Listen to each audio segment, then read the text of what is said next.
ababyeyi ubundi ntago nigeze ngira amahirwe yo gukomeza ngo mbane nabo. Inkuru ibabaje twakiriye aka kanya ku itariki ya 4 z'ukwezi kwa 9 ni yuko umukozi w'Imana Gogo yaba yitabye Imana. Rero yitabye Imana mu gitondo cy'uyu munsi aho yarari mu gihugu cya Uganda yagiye mu ivugabutumwa mu masaha ya saa 4 zo kuri uyu wa 4 Nzeri 2025 nibwo hamenyekanye amakuru y'uko umuhanzikazi Gogo yapfuye ari muri Uganda mu bikorwa by'ivugabutumwa.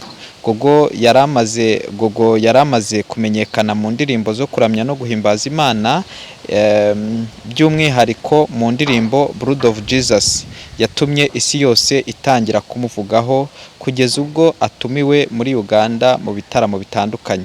Musabyimana Gloriose w'imyaka 36 wamamaye nka Gogo yitabye Imana ari mu gihugu cya Uganda ari mu ivugabutumwa.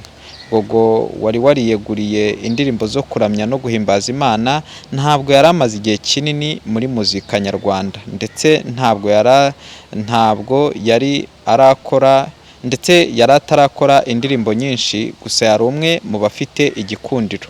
Gogo yari kumara igihe muri Uganda aho yakoreye ibitaramo bitandukanye, ndetse akaba yaraherutse no gushyira hanze amashusho y'indirimbo yise Repent cyangwa kwicuza. Yari imaze hanze ibyumweru 2. Banyuze ku mbuga nkoranyambaga ze bwite YouTube, abazikoresha batangaje ko yapfuye koko, kandi ko andi makuru ajyanye n'urupfu rwe barayatangaza. Twihanganishije umuryango wa Gogo ndetse n'umuryango nyarwanda, ibintu bibabaje abantu benshi cyane. Hari n'abakomeje bavuga bati Uganda ni igiki cy'abakiriyo ko kitumariye abakozi b'Imana. Rero Uganda rwose aho uyu mukozi w'Imana ari, ndetse tubamenyeshe ko yamanagingwaga n'umukozi w'Imana witwa Bikemu, ari nawe warebereraga impano ziwe, ndetse ni nawe bari kumwe muri kiriya gihugu. Ndetse ku bantu bakunda gukurikirana cyane, murabizi ko mbere y'uko agenda yakoranye ibiganiro n'abantu batandukanye ateguza ko bagiye Uganda, harimo nka Zabunishya yakoranye ikiganiro na Plaisir mbere y'uko ajya Uganda. Ni inkuru ibabaje idashimishije. Rero uyu mukozi w'Imana ahantu henshi cyane, iyi ndirimbo yamenyekanye yitwa Every Day I Need Blood of Jesus.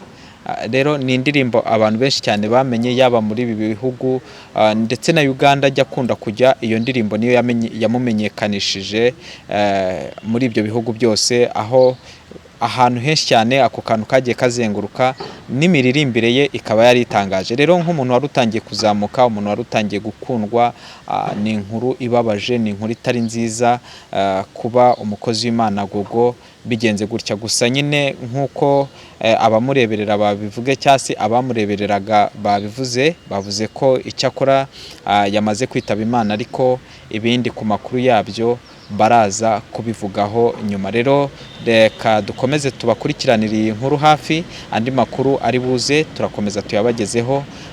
Imana ibarinde kandi mwihangane rwose abantu bakundaga Gogo, abantu bamusengeraga, abantu bamusapotingaga. Byumvikane kuba Gogo yarageze hariya nuko yari afite support, yari afite abantu bamusengeraga.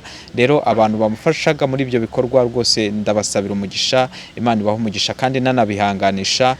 Ntago biba byoroshye cyane. Rero mukomeze kwihangana, ntiwibagirwe gukanda subscribe kugira ngo andi makuru tuza kubagezaho kuri iyi nkuru itaza kugucika. Muhezagirwe.